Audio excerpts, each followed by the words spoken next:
Next on American History TV, author Donald Thomas analyzes the acoustic evidence in the Kennedy assassination and attempts to trace the timeline of events from that day in November 1963. He also discusses acoustic findings by the 1970s House Select Committee on Assassinations.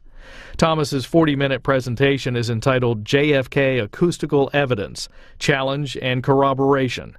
He spoke at a conference marking the 50th anniversary of the release of the Warren Report, hosted by the Assassination Archives and Research Center. In 1978, the House Select Committee on Assassinations heard testimony from acoustical experts that the gunfire that killed President Kennedy had been recorded on Dallas police radio, and that it included a gunshot from the grassy knoll. Well, that evidence has been under challenge ever since it came out. Most recently, in a book by a political scientist here in Virginia, Larry Sabato, wrote a book called The Kennedy Legacy, and it included a chapter on the assassination, for which he commissioned a study of the acoustical evidence by a firm called Sonalist. And the Sonalist issued a report which said that the acoustical evidence was invalid. Some of you might have been present in Pittsburgh when I spoke, and I just had to say that I hadn't actually read the study. It just came out, so I couldn't fairly comment on it. So today I am going to, I've had a chance to read it, and so I will make some comments about it. For starters, nowhere in the Sonalist report is there a discussion, let alone analysis, let alone criticism of the core acoustical evidence. And by core acoustical evidence, I mean there are sounds on the Dallas police tape which the acoustical experts identified as the gunfire that killed President Kennedy. Well, since they didn't analyze those sounds, then how did they show that the acoustical evidence is invalid? Well, of course they didn't. So why did they say that the acoustical evidence is invalid? That's what I want to talk about. On the day President Kennedy was assassinated, the Dallas police were broadcasting over two channels. One they called, which they designated as Channel 1, was the primary channel for routine 24/7 broadcasts. It was being recorded on a dictabelt logger, like this one here. And they also had an auxiliary channel, which they designated Channel 2, which was used for special events. In this case, it was for communications among the President's security detail. It was being recorded on a gray autograph machine like the one shown here. So the President's security detail was divided into two components. He was scheduled to give a luncheon speech out at the Dallas Trade Mart, the Market Hall, for which 400 police officers have been detailed to provide security, guard detail. The motorcade had 18 motorcycles along with a pilot car driven by driven by Secret Service, but had the chief of police giving directions on how to get to the Trade Mart. So these two groups were in radio communication over Channel 2. So I'll start by, I'm going to go ahead and play the crucial part from Channel 2, which has live broadcasts coming from Dealey Plaza at the time of the assassination.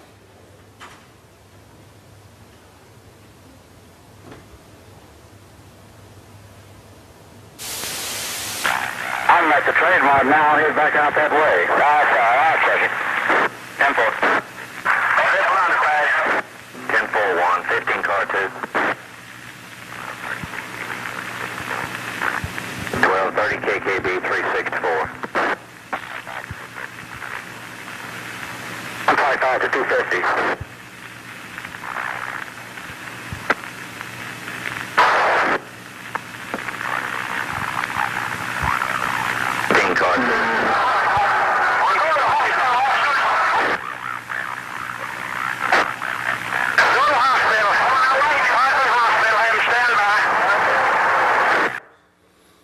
Okay, so obviously the key broadcast coming from Chief Curry, the first one to overtly indicate the assassination has happened is the one, the orders to go to the hospital.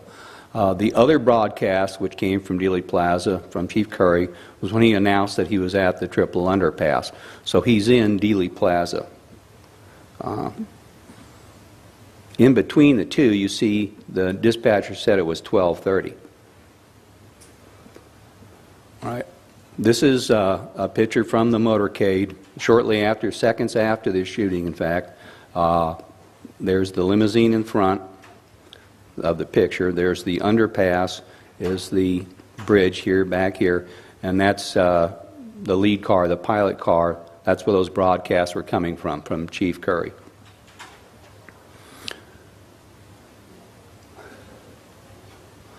Now, seconds later, Chief Curry, when he got underneath the underpass, he stopped, and the limousine pulled up alongside him, and that's when he knew the president had been shot, and that's when he made the broadcast to go to the hospital. To put that into a perspective, this is Elm Street, this is the Triple Underpass, that's the grassy knoll, there's the book depository, so this is the kill zone. The president's limousine was in this area when he was shot. So the lead car was about 150 feet in front of him. So that broadcast, when he says, "I'm at the Triple Underpass," that's the broadcast actually closest to the time of the shooting. So that's our marker for the time of the assassination on that channel. Meantime, over on Channel 1, very unusual, but as it turns out, fortuitous event happened. For 5.5 minutes, the channel was dominated by the sound of a motorcycle motor, and that occasioned the following broadcast.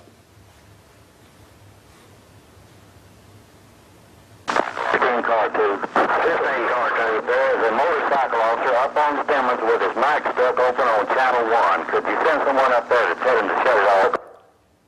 Okay, that was at 12:33. And the question is, what made the dispatcher, assassination's at 12:30, this is 3 minutes later, and so the question is, what made that dispatcher so certain that the motorcycle was on Stemmons Freeway? The clue is in this 1 minute earlier on Channel 1.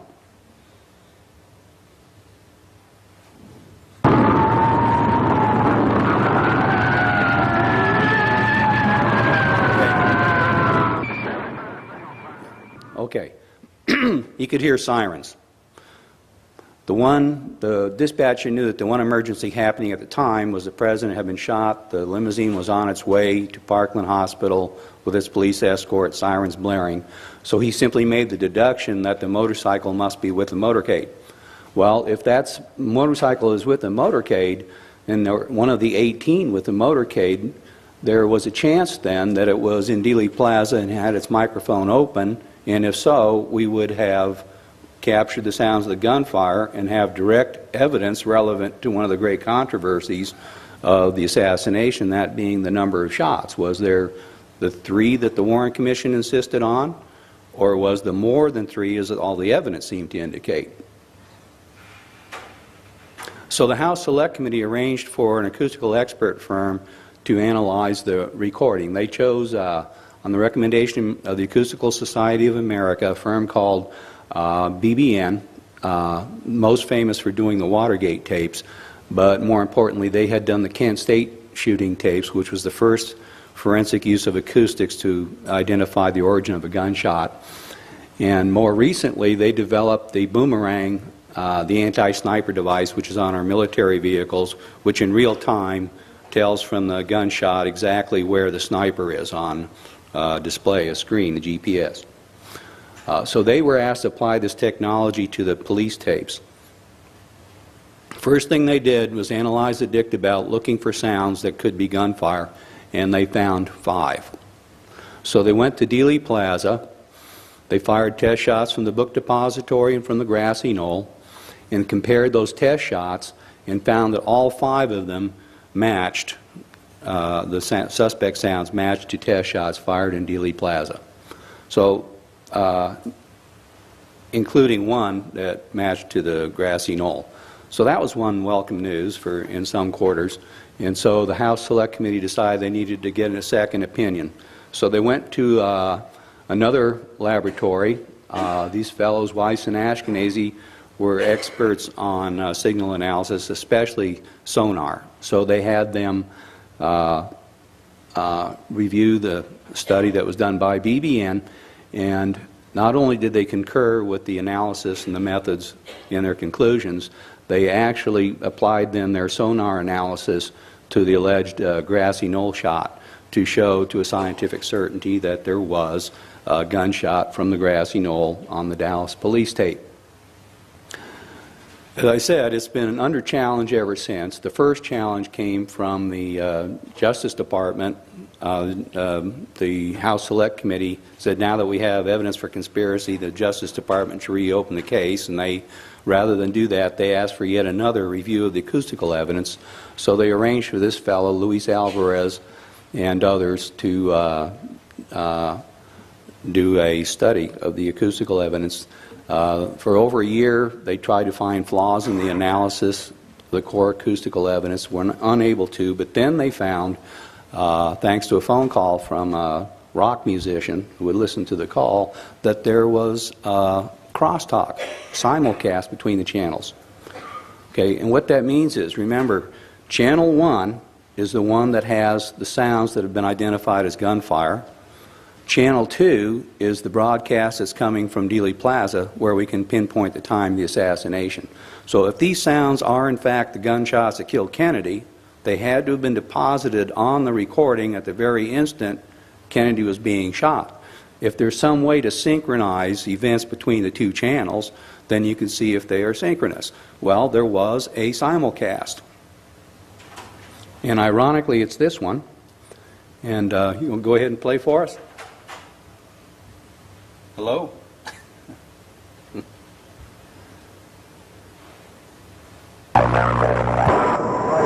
Station 5 to move all the men available out of my department back into the railroad yard there in an effort to try to determine if what and when happened down there, and hold everything secure until the homicide and other investigators can get there. 10-4 Dallas. Okay, so the irony is that a broadcast from the lead car, from Sheriff Decker, ordering his deputies to surround the grassy knoll and hold everything secure, is supposed to be evidence that there was no gunshot from the grassy knoll. Well, the part that simulcast over, that was crossed over from channel 1 to channel 2, were these three little words: hold everything secure. Now this broadcast comes about 80 seconds after the broadcast that says, I'm at the triple underpass. So, and on the channel 1 recording, on the channel 1 recording, the sounds are almost exactly simultaneous with those words, hold everything secure. So here's the scenario. Is my thing working here? I guess I've run out of laser.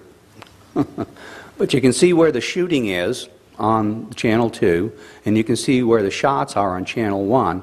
And when you align the simulcast together, it shows that they are completely separate, they're disconnected, and therefore this was evidence to show that the acoustical evidence is therefore invalid. So this is their scenario, and this is the actual truth. This is the reality, is that there was not one, but there were actually 5 simulcasts on the recording. And if you use any one as your anchor point or tie point, none of the others synchronize with themselves. And so the reason is because these are not continuous full-time recordings. The timeline is broken. And they had simply chosen the simulcast that was the most disconnected to try to show that the acoustical evidence was invalid. You'll notice, however, that there is one broadcast which is the closest one to the actual time of the shooting. Oh, my laser's coming back. There, okay. The Fisher, a broadcast by Deputy Chief Fisher, if you see where it aligns to the shooting and where it aligns to the shots. And this, of course, has a special significance because it is the closest one to the actual time of the assassination. It's the one that's most reliable because it's the least likely to be disrupted by whatever's causing the breaks in the timelines. Okay. Also, there's a difference between false negatives and false positives. If you have a break in the timeline, that automatically creates a false positive. It will automatically make things that are really synchronous appear to be non-synchronous. But a break in the timeline cannot make something appear synchronous. That requires a diabolical coincidence. That's the difference between a false negative and a false positive. So in this case, to say that's a false positive requires a diabolical coincidence. Okay. So I'm going to play this for you now. This is the, to remind you, this is that crosstalk. I'm at the trademark now. He's back out that way. I'll check it. 10-4. 10-4-1, 15 car 2. Okay, so this is Deputy Chief Fisher who says the words, now that's all right, I'll check it. And those three little words, that fragment of speech was simulcast over onto Channel 1. And you'll notice it's just 2 seconds before he says triple underpass, which is our marker for the time of the assassination. Now we go over and I'll play for you the, oh, wait, hold on, not yet. All right, what I'll explain is what you're going to hear is you're going to hear those two simulcasts. You're going to hear him say, I'll check it, and then 7 seconds later, 11 seconds later, you'll hear him say, hold everything secure. In between those two are the sounds that the acoustical experts identified as gunshots. Now, you're not going to hear the blamity blam blam, because this is not a high-fidelity recording. If you could hear the gunshots, if it was a high-fidelity recording, you wouldn't need acoustical experts to come tell you that these are gunshots.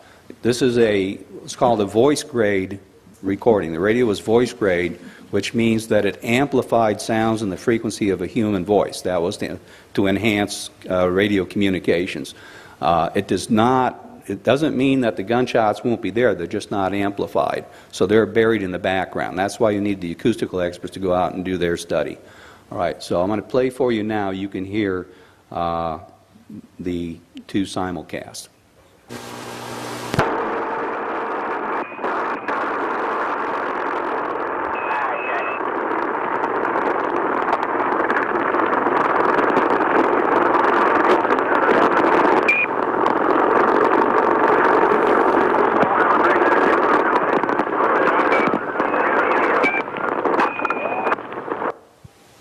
Okay, I'll play it for you again, so now you know what you're listening for.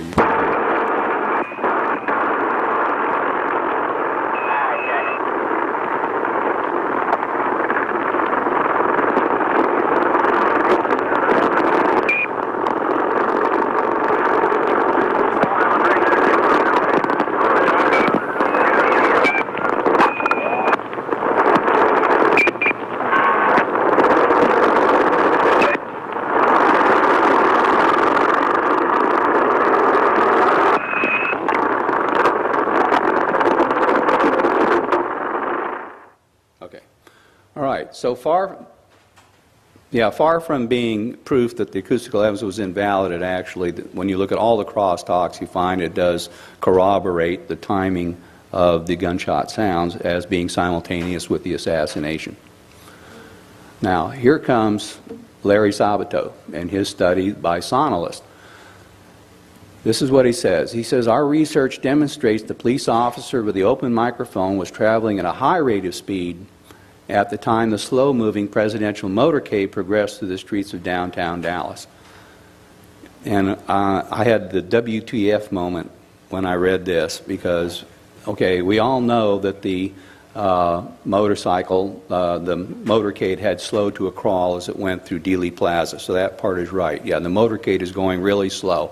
In fact, that's one of the controversies. Who routed this through Dealey Plaza and all these turns where the president was a sitting duck?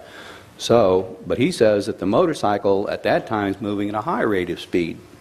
But that's not what we find at all. Okay, first of all, to put this into perspective, when the acoustical experts analyzed this data, what they found was that the very first sound on the police recording matched to a test shot that was recorded on a microphone here, which is on Houston Street.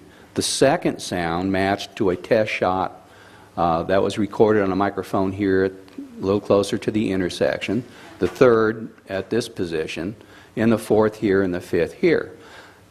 It was this order in the data, not just the matching of the sounds between the test shots and the radio sounds, that convinced them that these were the gunshots. This was the gunfire because of the way they were ordered. They were in 1, 2, 3, 4, 5 order. If this were random noises, if there were anything else other than, it had nothing to do with the topology of Dealey Plaza, they would be in random scattered order. There wouldn't be any particular order. But they're in 1, 2, 3, 4, 5. There's one chance in 125 you can get those 5 to line up like that. But it's not just the sequence, it's the spacing, because on the police tape, the first 3 sounds are about a second apart. They're spaced at about a second. And then there's a 5-second space, and then there's 2 sounds close together. So the spacing also matches the spacing on the recording. And furthermore, the trajectory matches, because the distance between this microphone and this microphone is 130 feet. And the spacing on the radio is 8.3 seconds. Now, to go 130 feet in 8.3 seconds, that's the speed of about 11 miles per hour. And the FBI, studying the Zapruder film, showed that the average speed of the motorcade was 11.3 miles per hour. So you've got a precise match. It was that order in the data that convinced the acoustical experts that this was the assassination gunfire. And for us, what it means is that the motorcycle had to have been here at the intersection at the time of those first 3 shots. He had to be right in here. So when we go back and we look on the Zapruder film and the other films, the newsreels, what we find is that of the 18 motorcycles, it's easy to show that 17 of them were definitely in the wrong place. But one guy, this is Hollis McLean, H.B. McLean, we see him just before the fire, before the assassination. He was just turning onto Houston Street. And this picture taken about 30 seconds after the shooting, that's him on Elm Street. So at a reasonable rate of speed, he could have been at that intersection. He's the one guy that could have been in the right place at the right time.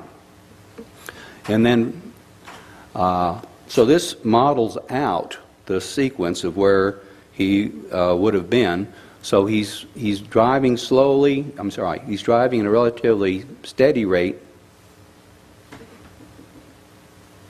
And on Houston Street, if I'm pointing the right place, he slows to about 11 miles an hour through the intersection, and then he idles along for about another 30 seconds. And that is consistent with what we see in various newsreels. Here's one that's good because it shows all 4 of the motorcycles that were in this part of the motorcade, plus Hargis. Hargis is the guy who was right behind Kennedy. He got off his motorcycle and he ran up onto the grassy knoll because that's where shots came from. Then he decided he'd better stay with the motorcade, so he ran back to his motorcycle. This was taken about 20 seconds after the assassination. This was taken about 28 seconds after the assassination. And now this is McLean, the far side. It's Hargis's motorcycle, and then there's a police officer named Corson who's catching up to McLean. And then when Corson caught up with McLean, they raced off. You can see they're speeding up. So this is about 30 seconds. Now, this is the evidence that Sonalist uses. Sonalist analyzed that recording. They analyzed the loudness of the motorcycle motor, and they said, okay, we're going to correlate. There's a correlation between the loudness of the motorcycle motor and the speed. Now, anybody who's actually had a motorcycle know that there's not a really good correlation, but nevertheless, it's reasonable to say that the motorcycle's humming along here, and then for about 40 seconds, if you look at the timeline down here, from about 14 minutes to 15 minutes, there's about a 40-second trough here where the motorcycle motor has slowed down. And up here are their markers, because there, if you can see it, is where he's got your 2 simulcasts, where he says, I'll check it, and where he says, hold everything secure. And that corresponds right after that sound dropped. And that's what you hear on the radio. So why in the heck are they saying that the motorcycle is going fast at the time when the shots happened, when the assassination happened? Well, it's back over here. They say this is where the assassination occurred, according to the NRC panel, on that bogus timing that they used from that crosstalk. So in reality, all of their evidence actually fits what we know of the films and the sounds on the recording. In fact, what they say, this is something new, they said that there's divergent data around 1430 right in here that suggests there's multiple motorcycles right in this time. Well, yeah, there's 3 motorcycles together right at that moment. So all of their sounds, all of their sonolist analysis perfectly fits the acoustical evidence. The only thing that doesn't fit was that old NRC panel claim that was not synchronous with the time of the assassination. So the sonolist report does not assess the core acoustical evidence. The sonolist data is actually consistent with and corroborates the acoustical evidence, and the sonolist report depended on that discredited timeline analysis to challenge the evidence.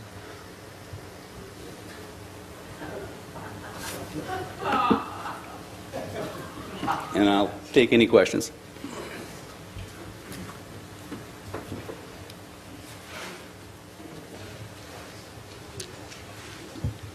Good, it was all perfectly clear. Paul, you're always ready, aren't you? Yes, I know. Dr. Thomas, I am reading your book, Hear No Evil. The best evidence seems to suggest that President Kennedy was hit by 4 separate bullets, 2 from the front and 2 from behind, and that Governor Connolly may have been hit by 1 or 2 additional bullets. And then, of course, we know there was a bullet that flew over the motorcade and hit the cement, and a cement fragment flew up and hit bystander James T. Tague in the cheek. And then there's another photograph of a police officer picking up a bullet from the grass. Now, in Robin Grogan's DVD, A Case for the Conspiracy, you can hear 5 separate shots. Assuming that there are 6 or more shots, how do you account the fact that you can't hear them? Well, I guess I wouldn't assume that there were 6 or more Right. shots. Okay.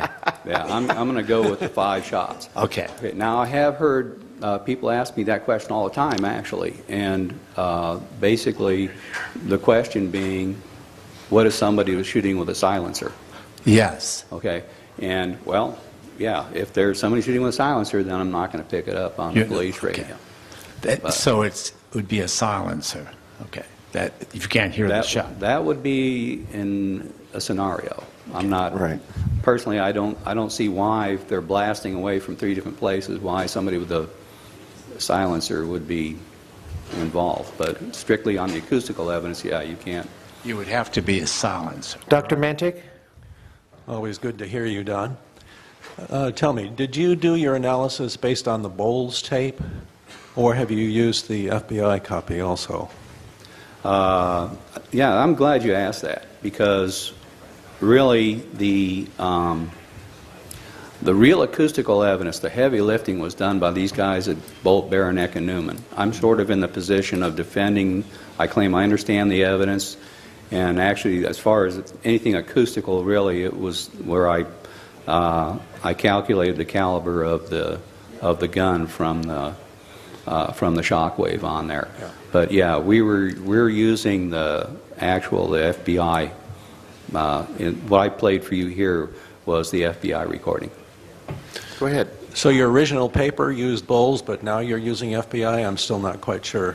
No, okay, again, I didn't do the analysis. When BBN did their analysis, they used the Bowles tape. Right. Right. The FBI tape was recorded, was made in '82. Right. Okay. Right. Dr. Thomas, I'm Brian Rooney. Could you just explain briefly the significance of that bell ringing it was on your presentation? I don't think you mentioned it. Right. I know that's a controversial thing for some people. Okay. Yeah, and I think the bell probably does have a lot of good clues as to how it got on there. It turns out one of the original criticisms was that there was no bell, that it was picked up audibly, and there was no bell in Dealey Plaza. And then later it turned out, in fact, it was Gary Mack that went back and found recordings, because it was 1 year later that one of the news teams had gone to Dealey Plaza for the first anniversary and had recorded ceremony there in Dealey Plaza, and lo and behold, right at 12:30 you could hear a bell. So there was a bell in Dealey Plaza.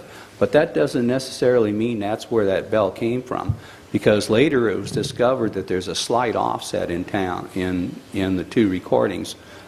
So that suggests that it might have gone on there from the same way the crosstalks got on there. The way the crosstalks, those voices that we heard, how the simulcast happened, it turns out that at the Trade Mart there were police officers who were keying, and they were together, and they were keying their radios, and some were on channel 1 and some were on channel 2. And so someone on channel 1 was opening their microphone, clicking, because you can hear a lot of little beeps, and they were trying to signal that guy with a stuck microphone that maybe to turn off his microphone, his radio. They were picking up those little fragments of speech. That's how that happened. So now the suspicion is, because of that slight little offset in time between where the two bells are on both channels, is that it could have been a bell, because of the differences between channel 1 and channel 2 microphones may have been about 40 feet apart, and that would explain that slight little difference in time between where that bell was. So it might have been a bell, not the one in Dealey Plaza, but it might have been a bell that was audible from out over where the Trade Mart is. I still think that if someone would really analyze that bell sound and try to do a study on it, there could be some real clues, especially with regard to why there are these offsets in time, why the timeline is broken. Thank you. I'd like to just amplify something from your book, by the way, and also something for the audience to know. And that is, when the HSC came up with this rather shocking discovery that there appeared to be shots that proved a grassy knoll shot and more than 3 shots, they did say, we ought to have a look at this again, and they made some specific suggestions as to how it ought to be done, and they suggested that when someone else looks at this again, they should get acoustics experts. So who did they end up getting? They got the Ramsey panel. The Ramsey panel consisted of no acoustics experts on the Ramsey panel. They were all physicists and friends and colleagues or junior partners of Luis Alvarez. The other thing to add about Alvarez is that, as we know, Alvarez falsified his own shooting experiments. We found that out in Paul Hoke's files. Some of you in this room probably also know that Luis Alvarez is the guy that denied that there had been a nuclear test in the South Indian Ocean, the so-called Vela incident. Vela satellite picked up a nuclear flash in the South Indian Ocean, and it was then thought that there had been a nuclear blast on the basis of this flash. That was very embarrassing for the Carter administration, and so they wanted to refute the idea that Israel and South Africa had done a nuclear test down there. So they brought out Luis Alvarez, and Luis Alvarez, sure enough, went through a very elaborate study and said, no, well, under normal circumstances, there had never been a false positive before, a flash that wasn't a nuclear test. But in this particular case, there was some unusual event, and it was not a nuclear blast. Then Seymour Hersh, of course, went down and talked to the people down there and the Israelis that were involved in it, and said, yeah, that was a mistake on our part. We would always do those nuclear tests under cloud cover so the satellites wouldn't pick it up. But that day, damn it, the clouds parted, and we didn't get the word out to hold off the nuclear test. So there had been a nuclear test. So Alvarez is, as Tink Thompson has called him, is some kind of a patriot. When you need something, when you need something done, you call in Luis Alvarez to do that, and he carries the water for you, and he did that, I think, in the acoustics as well as he did with the shooting experiments, as well as he did with the Vela incident. Alan? Thank you. Dr. Thomas, am I correct in thinking that you believe that the evidence shows that there were 5 shots, 1 from behind the grassy knoll fence, 1 the source of which is undefined, and 3 from behind, but not exactly defined where from behind? Yes, correct. The BBN identified 5 gunshots. Only one of those was analyzed using the sonar analysis to actually pinpoint the origin, and that was the study that the second group, Weiss and Ashkenazi, did to show that there was a gunshot from the grassy knoll. Now, the way that the BBN did their analysis, they were focusing on the echo field that was being produced, and they found their best match of their 5. One of them matched to the test shot that came from the grassy knoll. That's the one that Weiss and Ashkenazi focused on with their sonar analysis and showed to a much greater detail that it was a gunshot from the grassy knoll. The other 4 were never, the sonar analysis was never applied. So we're assuming 3 of those came from the book depository, and the 3, they did match 2 test shots from the book depository, and that left that 5th, that rogue shot, which was never been analyzed in spite of people trying to have acoustical experts analyze these other shots, but it's never been done. So the only defined actual source of the acoustically defined shot is from behind the fence on the grassy knoll? That's correct. Thank you. Dr. Newman? Yes, maybe Don, you can answer this question, but while we're talking about bullets and holes and all that stuff, I happened to be with Steve Tilley and Nara one day, and we were looking at a galley proof of the Warren Report. And in one section, I don't know what the page was, the handwritten note was move bullet hole up 9 inches. Now, I was told that the handwriting was Gerald Ford's, and I'm not an expert on that, but I just wondered where we stand today on that. Maybe if Cyril's not here, Gary could talk to that, or maybe Don, somebody who knows a little more than I do about that. But I saw it with my eyes. I was astounded. Thank you. Right, and later it was realized that Ford had done that he moved it up because the photographs actually do show that the gun entrance wound was in the back, and he wanted it to be in the neck to give it a better trajectory. Yeah, Last question? That was Gerald Ford, yeah, for sure. Yeah, well known now, and he's been exposed to that. You can Google it up, and it was a minor news item for a while that Gerald Ford basically wanted to move the back wound up a little bit, and had done so. Dr. Thomas, this is more of a comment, and I'm a novice among all these experts. But about 3 years ago, we were at the Adolphus in Dallas, and we were walking up to the dinner, which we're having tonight, similar thing, and an old gentleman was walking up with me, and it turns out that it was Officer McLean. Whoa. And I thought this might interest somebody in here. So I was sitting next to him and talking with him through the dinner. And his whole family was sitting around the table. And of course, me being naive and an amateur at this, I was just asking him innocent questions. And he said he hadn't spoken for 50 years or whatever it was because so many people around him that did speak, or let's say everybody, his family made him promise not to speak. After the government, I don't know who the government is, went to the Dallas Police Department and said, "What did you see?" And he told the truth along with the other officers. They said, "No, you didn't see that." And he said, I won't say what he said, but an expletive. And he never spoke again about the topic. Now, I don't know if he's still living or not, but 50 years later, he started talking. And I sat next to him, and he talked the whole night. It was incredible.